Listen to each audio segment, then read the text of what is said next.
Então, nós hoje vamos começar com o livro de Abacuque.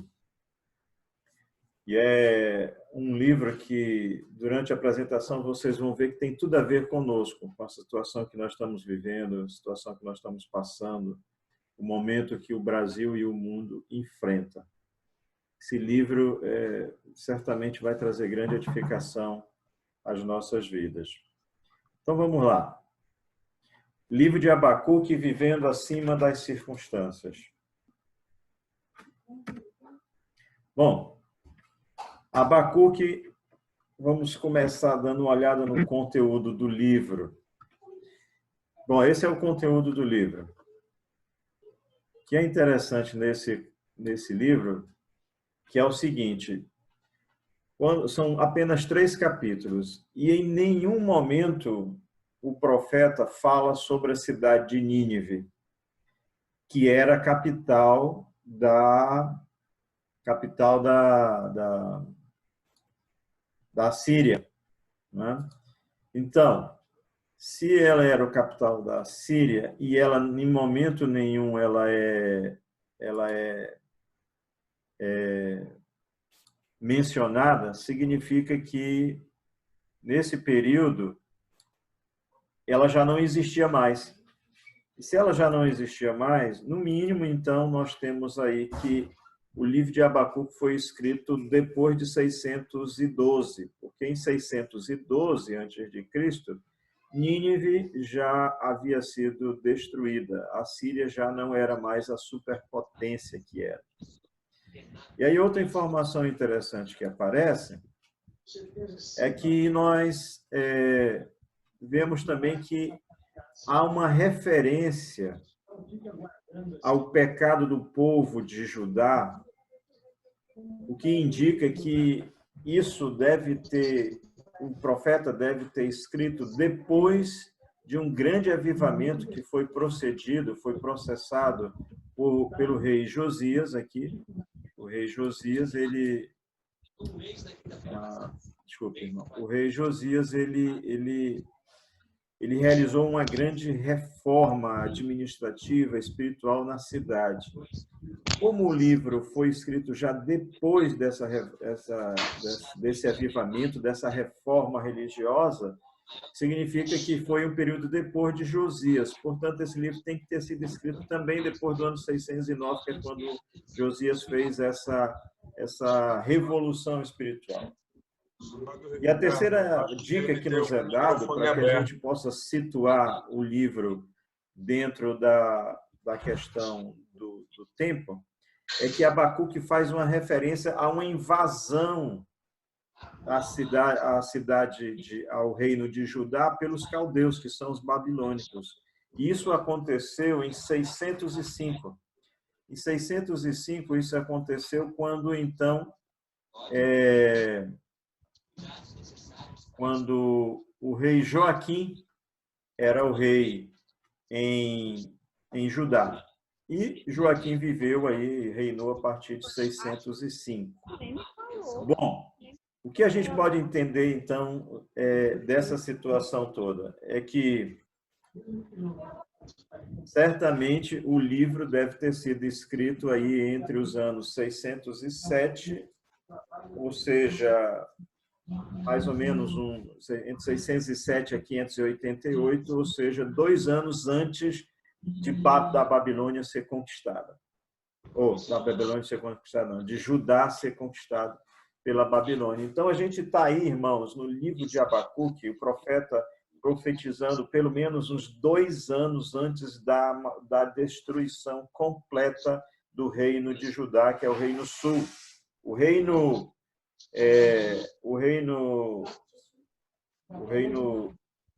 norte já havia sido destruído. Vocês lembram que a gente falou aí que Nínive já não existia mais.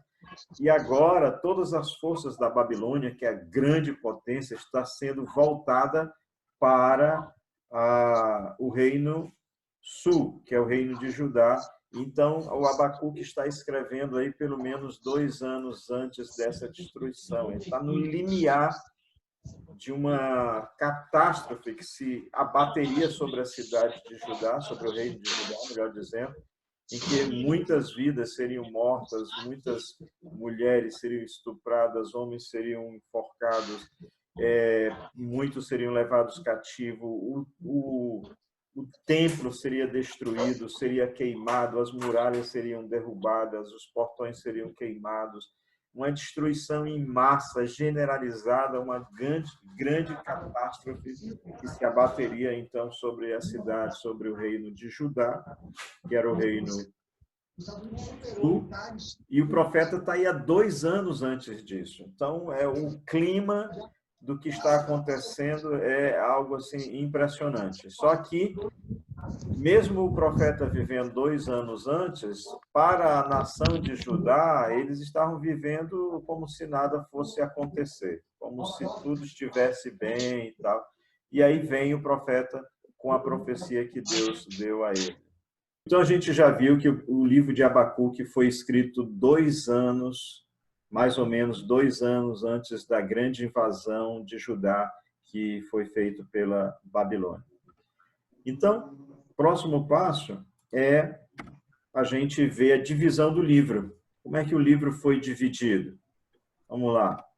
O livro tem só 3 capítulos, é perfeitamente possível a gente ler o livro todo sem nenhum problema. Ele é bem pequenininho, e ele está dividido assim. Capítulo 1 e 2, ele vai revelar aqui, olha, a corrupção de Judá. E é interessante que a grande questão do profeta é que, enquanto há uma grande corrupção espiritual em Judá, para o profeta, Deus está em silêncio. É como se Deus não estivesse se importando, não estivesse vendo, não estivesse nem aí para toda a corrupção que estava acontecendo na cidade de Judá. E aí o profeta se manifesta, questionando Deus, né? E a gente vai ver a resposta de Deus. Ainda no capítulo 1, aparece então Deus respondendo ao profeta, falando sobre os caldeus, que são os babilônicos, que viriam como juízo sobre Judá, em função dessa corrupção espiritual da nação. Quando Deus revela a Abacuque o que ele iria fazer através dos caldeus, Abacuque fica sem entender, do ponto de vista teológico, como é que Deus ia usar uma nação pagã para castigar uma nação santa. E aí Deus revela também que mesmo os caldeus seriam depois julgados pela violência com que eles procederam lá à destruição de Judá, e a gente vai ver então a queda do Império Babilônico. E no capítulo 3, depois que o profeta entende todo o plano de Deus, ele escreve um salmo, e nesse salmo é possível a gente entender que a ideia principal é que o cristão ele vive acima das circunstâncias. Ele não depende de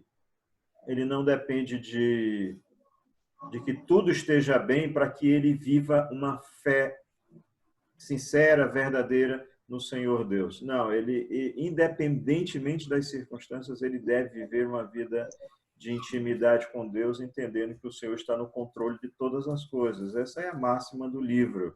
Tanto é que o versículo-chave do livro, nós vamos ver, o justo viverá pela fé. Ok. Então, Abacuque foi contemporâneo também do profeta Jeremias, que profetizou ali no mesmo período que Abacuque a respeito também da destruição de Judá, e o seu ministério foi exercido no reino sul, que é no reino de Judá. Ok, então a partir daqui nós vamos começar a olhar dentro do livro. Então nós já vimos que Abacuque ele profetizou 2 anos antes da grande destruição de Judá. Vimos que ele era contemporâneo do profeta Jeremias, que também profetizou nesse período. E vemos que o livro todo está dividido em 3 capítulos, onde a gente vê que a nação estava corrompida e estava espiritualmente afastada de Deus. E aí aqui a gente começa a olhar o livro. Eu espero que você esteja aí com a sua Bíblia aberta.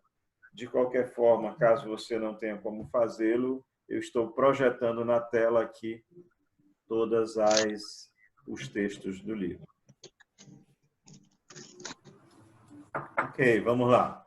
Mantenham os microfones de vocês desligados, por favor. Se for necessário alguma dúvida, o Alessandro vai me avisar. Ok. Então, irmãos, aqui está o primeiro versículo. Sentença revelada ao profeta Abacuque. Esse é o primeiro versículo. Pode olhar na sua Bíblia.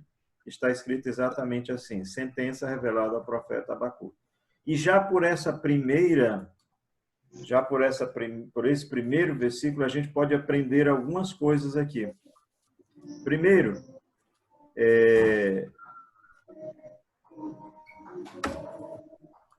a primeira coisa que a gente vai perceber aqui é a palavra profeta.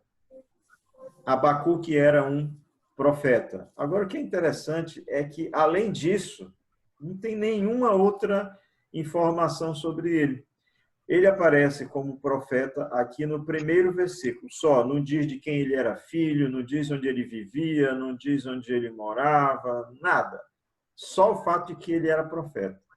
E aí o que é interessante, se você também olhar aí na sua Bíblia, no capítulo 3, lá no versículo 1 do livro, nós vamos ver também que esse aqui é a cópia do que está lá, oração do profeta Abacuque sob a forma de canto. Então, novamente, lá no capítulo 3, versículo 1, aparece aqui a descrição de Abacuque como profeta. Então, Abacuque era profeta e a gente não sabe mais nada a respeito dele nesse sentido, não tem nenhuma outra informação. Mas é interessante a gente também ver que o nome dele, Abacuque, aqui, olha, significa abraço.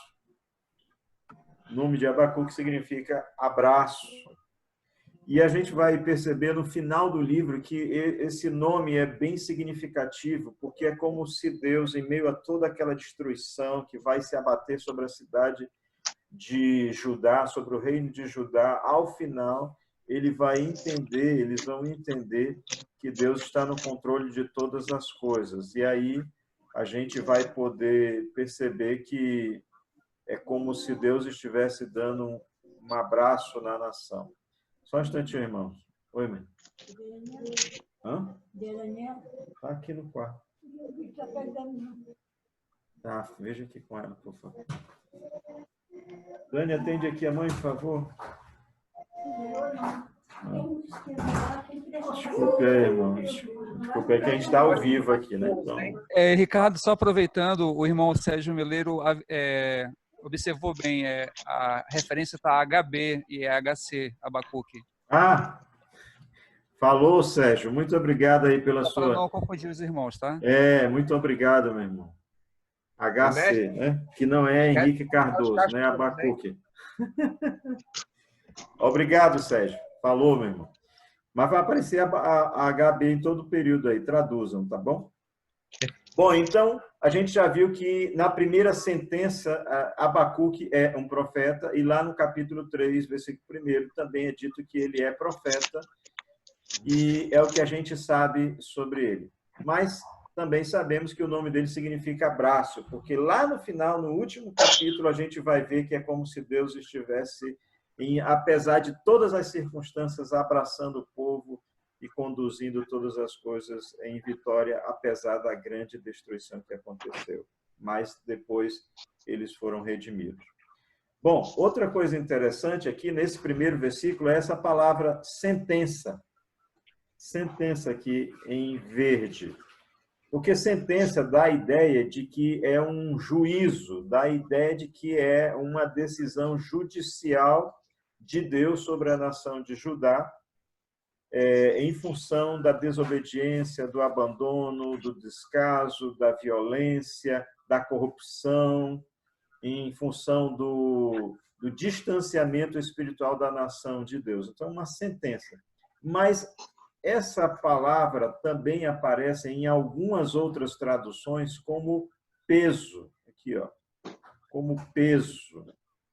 E aí é interessante que peso, a gente vai ver daqui a pouco os primeiros versículos, porque também sobre os ombros do profeta pesa o fato de ele estar vendo o estado espiritual da nação, o distanciamento da nação de Deus, como eles se afastaram tanto do Senhor Deus que os havia resgatado do império egípcio, os havia colocado numa terra que mana leite e mel, havia construído um templo e habitado no meio deles. Abacuque está chocado, está perplexo, está com aquele peso de ver a sua nação distante de Deus.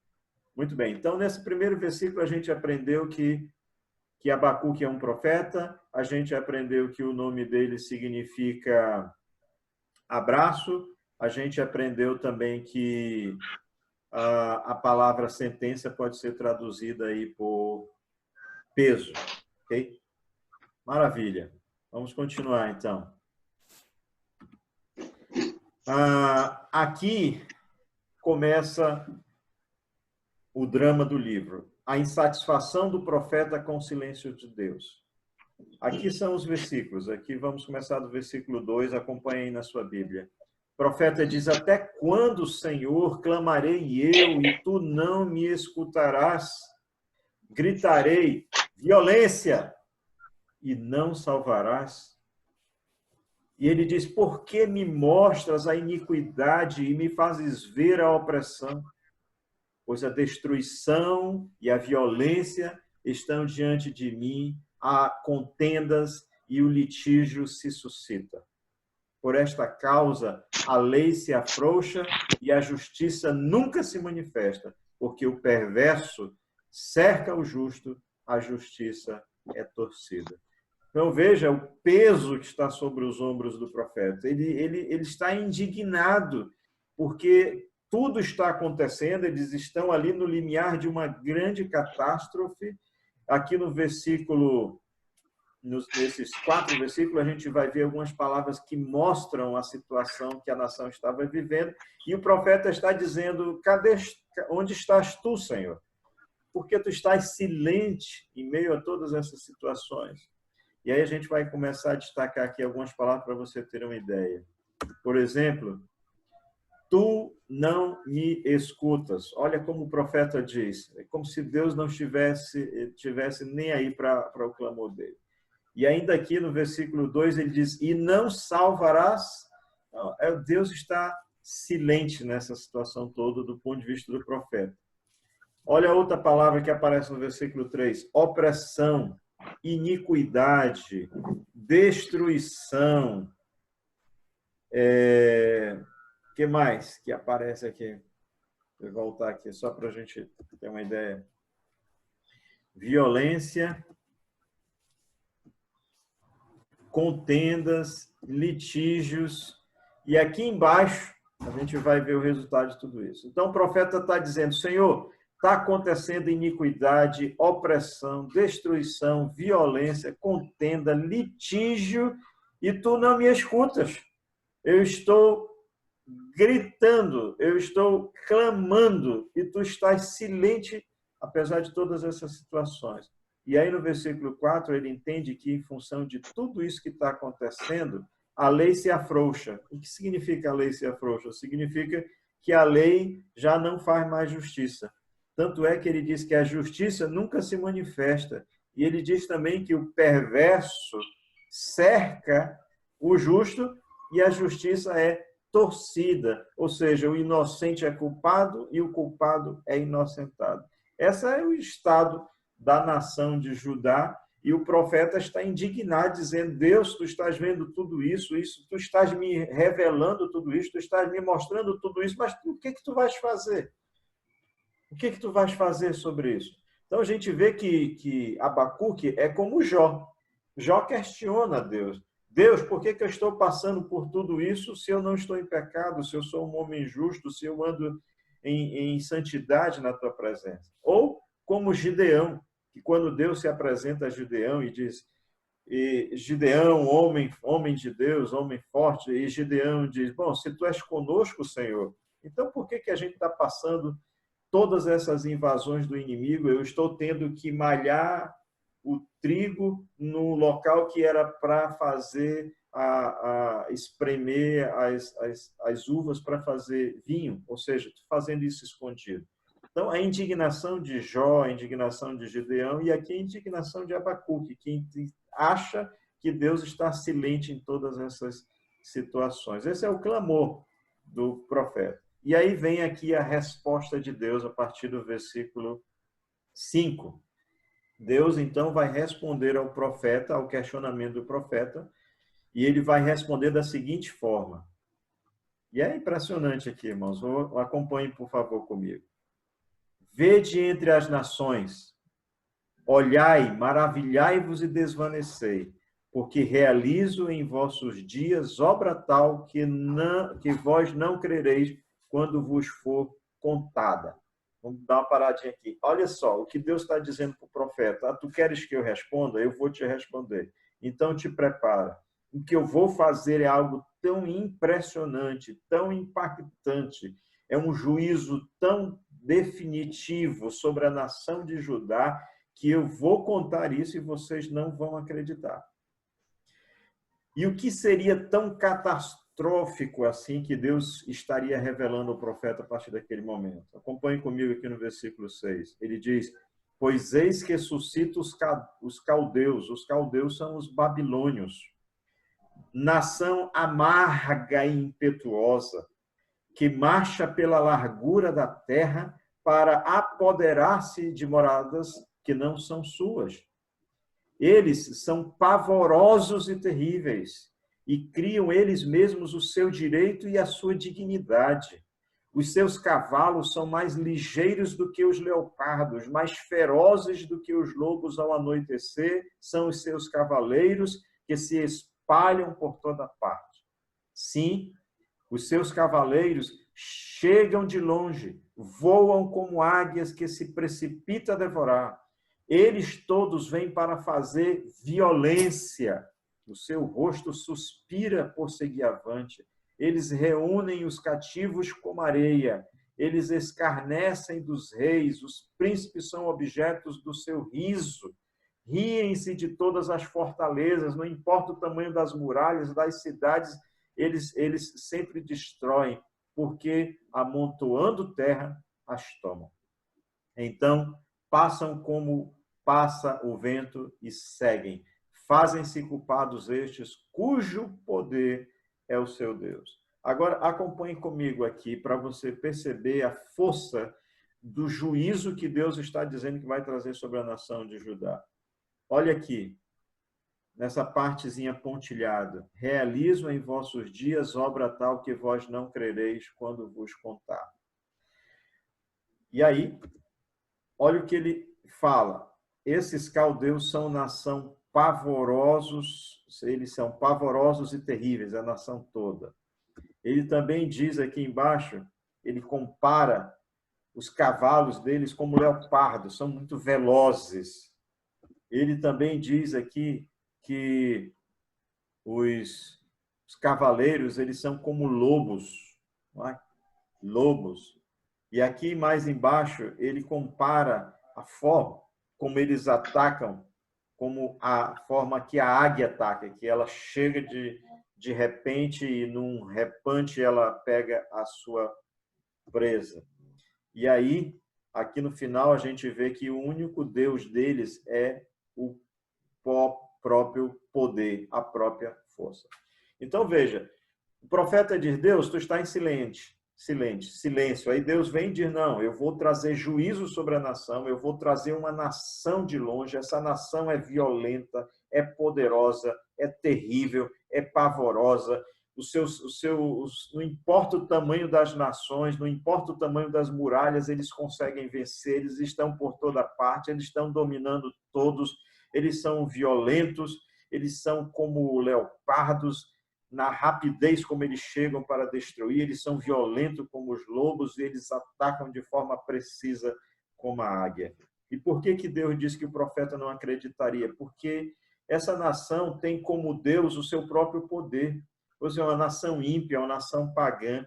Como é que uma nação pagã iria destruir uma nação cujo Deus é o Senhor, onde o templo de Deus está ali, a habitação de Deus está no meio deles, Deus se faz presente, Deus é todo-poderoso, não há Deus além dele, nem como ele, e como é que uma nação que tem como Deus o seu próprio poder vai chegar e vai destruir toda aquela nação de Israel. É algo absolutamente terrível. E aí, queridos, olha só. Olha só o que acontece aqui no versículo 12. A perplexidade de Abacuque quando ele ouviu isso de Deus. Quando Abacuque, então, Deus quebra o silêncio e diz para ele o que ele ia fazer, Abacuque fica perplexo. Olha o que diz o profeta. Não és tu desde a eternidade, ó Senhor, meu Deus. Ó meu santo, não morreremos. Ó Senhor, para executar juízo, pusestes aquele povo, os caldeus, tu, ó rocha, o fundastes para servir de disciplina, quer dizer, tu fundaste aquela nação para servir de disciplina para ajudar. Tu és tão puro de olhos, Senhor, que não podes ver o mal e a opressão não podes contemplar. Quer dizer, se Deus é esse Deus eterno, é esse Deus santo, se Deus é a rocha de Israel, se Deus tem os olhos puros, como é que ele cria uma nação para servir de disciplina ao povo de Deus? Essa é a grande questão de Abacuque, a perplexidade dele. E aqui em vermelho a gente pode ver, ele diz, por que, pois, sendo tu tudo isso, ó Deus, por que, pois, tu toleras os que procedem perfidamente e te calas quando o perverso devora aquele que é mais justo do que ele? Preste atenção aqui, queridos. A força dessa palavra aqui, o perverso devora aquele que é mais justo do que ele.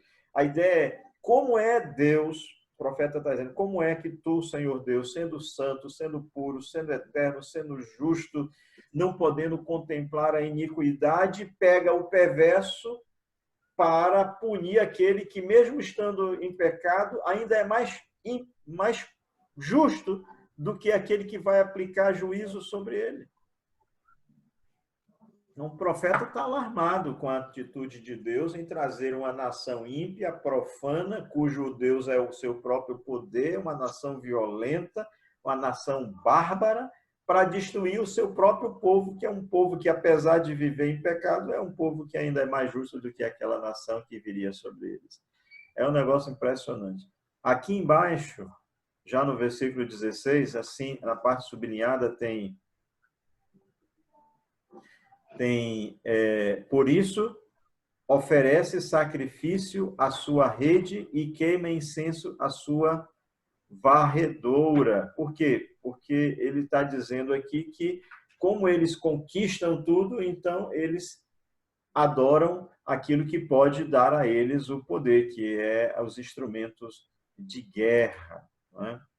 Então, queridos, aqui a gente vê a perplexidade do profeta. Não entendo Deus, nada, o profeta está dizendo, não estou entendendo nada, a minha teologia foi para o beleléu, tudo que eu entendo de Bíblia, tudo que eu entendo de juízo, tudo que eu entendo de Deus, tudo que eu entendo do que tu fizeste para nós, agora está totalmente confuso, porque até onde eu sei, tu és santo, tu és justo, tu és puro, tu és eterno, teus olhos não podem contemplar a iniquidade. Como é que agora tu pegas um povo iníquo, violento, opressor, um povo cujo Deus não és tu, Senhor, e sim o seu próprio poder, para trazer juízo sobre nós que somos nação santa, apesar de estarmos vivendo no momento de distanciamento de ti. Mesmo assim, ainda somos mais justos do que aquele povo. A teologia de Abacuque entra em crise. E aí, a gente chega no capítulo 2.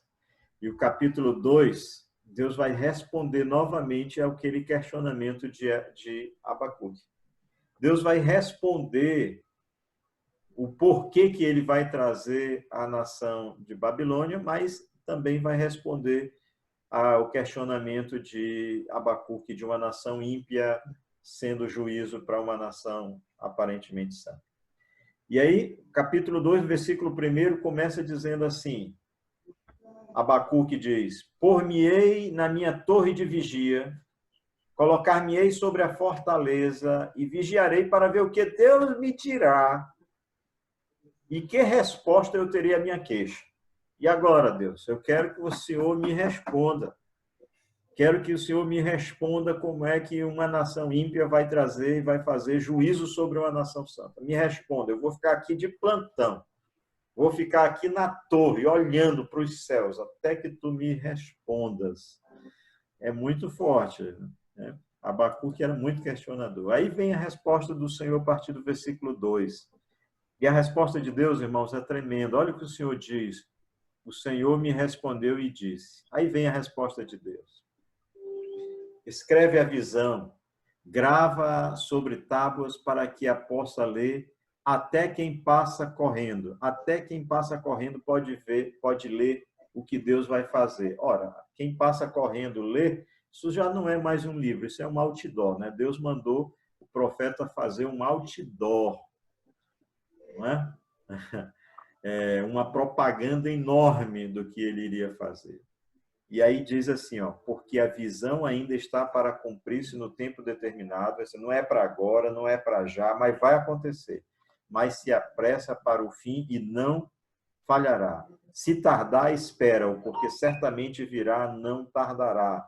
Eis o soberbo, sua alma não é reta nele, mas o justo viverá pela sua fé. Assim como o vinho é enganoso, tampouco permanece o arrogante, cuja gananciosa boca se escancara como sepulcro e é como a morte, que não se farta. Ele junta para si todas as nações e congrega todos os povos. Agora, olha a força dessa expressão aqui, irmão. Para que a possa ler todo aquele que passa correndo. É uma notícia que todo mundo tem que tomar conhecimento. E olha aqui a frase,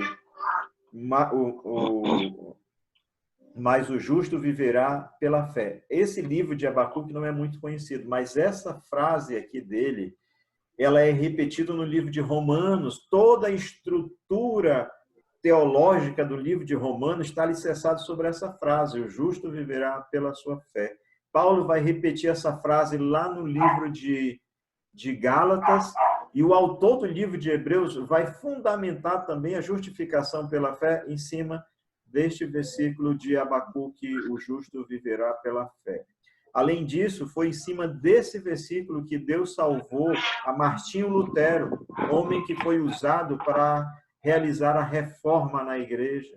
Foi em cima desse versículo que Deus usou um homem chamado João Calvino para estruturar, para escrever uma coletânea de livros chamado As Institutas de João Calvino, onde ele escreve e destina esses 3 livros ao rei para justificar, para mostrar, para explicar toda a teologia reformada sobre a qual estava embasada aquele movimento chamado Reforma que aconteceu no século XVIII.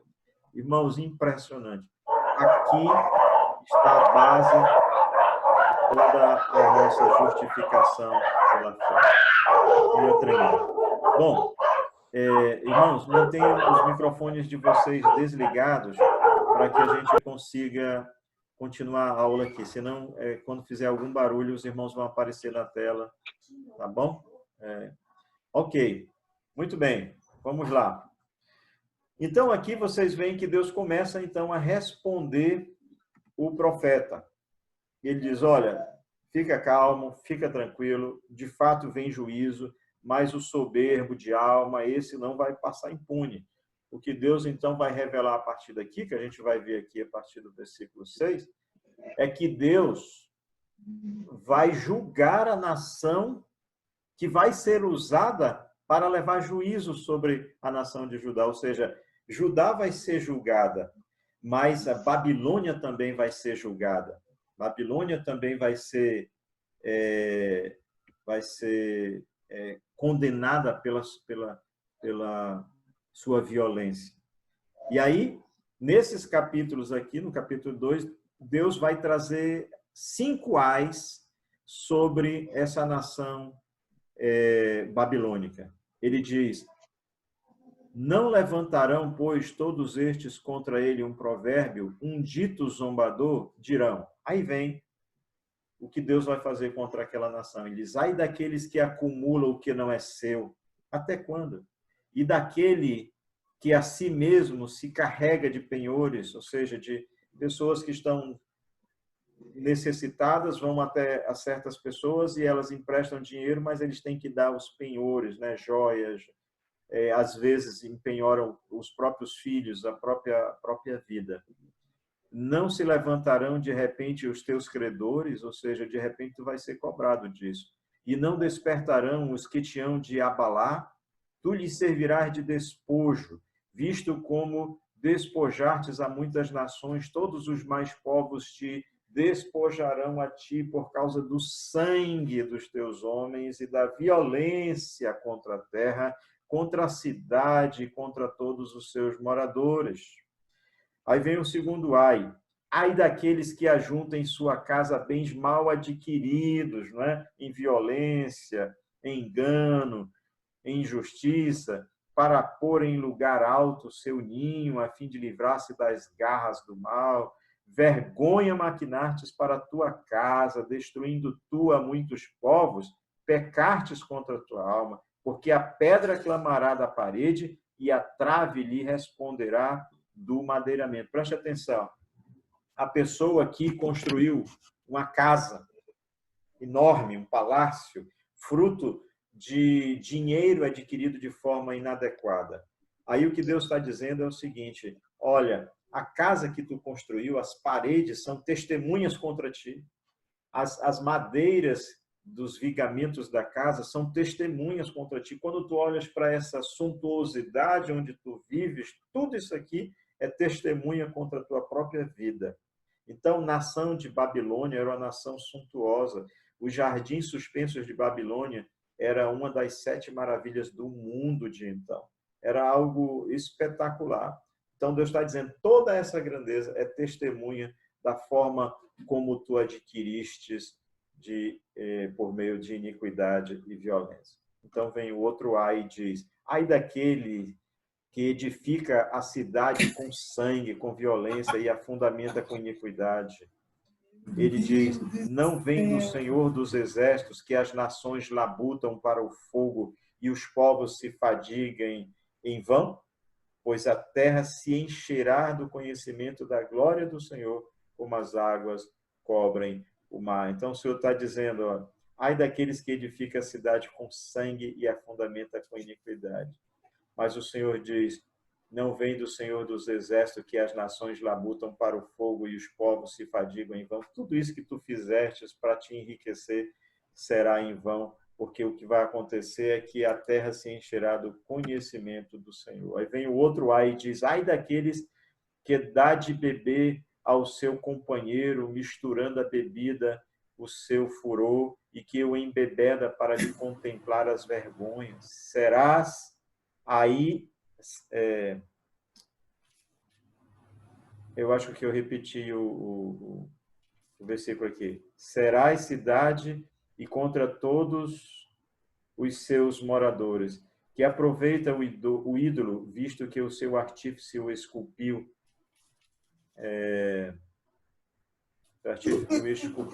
e a imagem de fundição, mestra de mentiras, para que o artífice confie na obra, fazendo ídolos mudos. Então, Deus está dizendo ainda que, olha, essa nação cujo próprio Deus são elementos de fundição, de madeira, de pedra, nada disso vai aproveitar quando eu resolver trazer sobre eles ao meu juízo. Essa nação, ele diz aqui, eles deram de beber ao seu companheiro, misturando bebida o seu furor. É aquele famoso Boa Noite, Cinderela, né? Usa deixa a pessoa anestesiada só para lhe fazer o mal. E o outro ai diz, ai daqueles que diz a madeira, a idolatria, a corda e a pedra muda, desperta, pois pode o ídolo ensinar, eis que está coberto de ouro e de prata, mas no seu interior não há fôlego nenhum, não há vida, é só um ídolo que não representa nada. Agora ele diz, o Senhor, porém, está no seu santo templo, cale-se diante dele toda a terra. Então, os ídolos de Babilônia podem ser suntuosos, bonitos por fora, cobertos de ouro, de prata, mas por dentro são vazios. Eles não têm vida, eles não têm fôlego de vida. Agora Deus diz para o profeta, agora olha para mim, eu sou o Senhor, eu habito no meu santo templo, eu governo todas as coisas. Que coisa estarrecedora, não é? E aí, irmãos, a gente chega no capítulo 3. E no capítulo 3, agora que o salmista, que Abacuque entendeu a resposta de Deus, então o que Deus diz para Abacuque é o seguinte: a nação de Israel está corrompida, de Judá está corrompida. Eu vou fazer juízo sobre ela, e para executar o meu juízo, eu vou trazer uma nação de fora para executar esse juízo. Só que essa nação é violenta, é uma nação truculenta, é uma nação que não tem limites, é uma nação que se apressa a derramar sangue. Então o profeta fica alarmado por Deus estar trazendo um povo ímpio para julgar a sua própria nação. Ele questiona diante de Deus e Deus disse, não, tem calma, Abacuque, porque essa nação que servirá para trazer juízo sobre Judá será também julgada pelos seus excessos. Eu vou trazer ai sobre ela e ela será destruída. Quando o profeta, então, entende que Deus está no controle de todas as coisas, que Deus é quem coordena todas as coisas, então ele faz uma oração. Mas essa oração dele, na verdade, é um salmo que ele prepara para ser usado. Olha só, o versículo 1 do capítulo 3 diz, oração do profeta Abacuque sob forma de canto. Portanto, essa oração é um salmo. E lá no versículo 19, no finalzinho, ele diz assim, ao mestre de canto, portanto, é para ser cantado no templo. E ele diz ainda que é para instrumentos de cordas, para ser tocado com a harpa, com violão, com instrumentos dessa natureza. Então, o que a gente vai ver agora no capítulo 3 é a manifestação de um homem que entendeu que, apesar das circunstâncias, das lutas, do juízo, Deus é que está no controle de todas as coisas, mesmo quando a nação que ele está usando para realizar o juízo é uma nação ímpia. Vamos lá. Olha o que diz o capítulo 3. Oração do profeta Abacuque sobre a forma de canto. Tenho ouvido, ó Senhor, as tuas declarações e me sinto alarmado. Aviva a tua obra, ó Senhor, no decorrer dos anos e no decurso dos anos, faze conhecida na tua ira, lembra-te da misericórdia. Deus vem de Terã e do monte Parã vem o santo, a sua glória cobre os céus e a terra se enche do seu louvor, o seu resplendor é como a luz, raios brilham da sua mão e ali está revelada o seu poder. Diante dele vai a peste e a pestilência segue os seus passos. O que a gente está vivendo hoje, irmãos, é uma peste mundial, é uma pandemia mundial, mas Deus está no controle. E ele diz, ele para e faz tremer a terra, olha e sacode as nações, ele esmigalham-se os montes primitivos, os outeiros eternos se abatem, os caminhos de Deus são eternos. Ninguém pega Deus de surpresa. Veja as tendas de Cusã em aflição, os acampamentos da terra de Midian tremem. Acaso é contra os rios, Senhor, que estás irado? É contra os ribeiros a tua ira? É contra os ribeiros a tua ira ou contra o mar o teu furor, já que andas montando nos teus cavalos, nos teus carros de vitória? Tiras a descoberta o teu carro, o teu arco, e farta está a tua aljava de flechas. Tu fendes a terra com rios, os montes te veem e se contorcem, passam torrentes de água, as profundezas do mar fazem ouvir a sua voz e levantam bem alto as suas mãos. O sol e a lua param as suas moradas, ao resplandecer a luz das tuas flechas sibilantes, ao fulgor do relâmpago da tua lança. Na tua indignação marchas pela terra, na tua ira calcas aos pés as nações, tu sais para salvamento do teu povo, para salvar o teu ungido, feres o telhado da casa do perverso e lhe descobres de todo o fundamento. Traspassas a cabeças dos guerreiros do inimigo com as suas próprias lanças, os quais, como tempestade, avançam para me destruir. Regozijam-se como se estivessem para devorar o pobre às ocultas. Marchas com os teus cavalos pelo mar, pela massa de grandes águas. Ouvi-o e o meu íntimo se comoveu. A sua voz tremeram os meus lábios. O sol e a lua param para suas moradas, ao resplandecer da luz das tuas flechas sibilantes, ao fulgor do relâmpago da tua lança. Na tua indignação marchas pela terra, na tua ira calcas aos pés as nações. Tu sais para salvamento do teu povo, para salvar o ungido. Acho que eu já li isso, né? Eu acho que isso já foi lido. O meu íntimo se comoveu. E aí, irmãos? Está faltando aqui um pedaço. Ah, está aqui.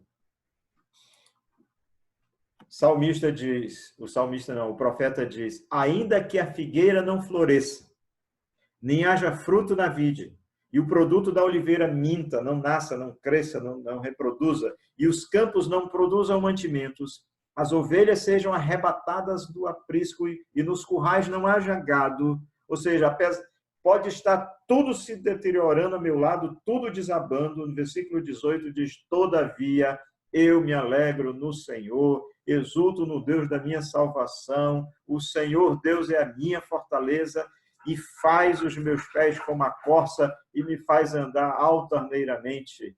E aí ele termina dizendo: isso aqui é um louvor, é um salmo para o mestre canto. Então, irmãos, o justo viverá pela fé. E a gente pode concluir, então, da seguinte forma: o sofrimento do justo e a prosperidade do ímpio pode dar a impressão de que Deus está indiferente, mas é só a impressão, porque Deus está no controle de todas as coisas.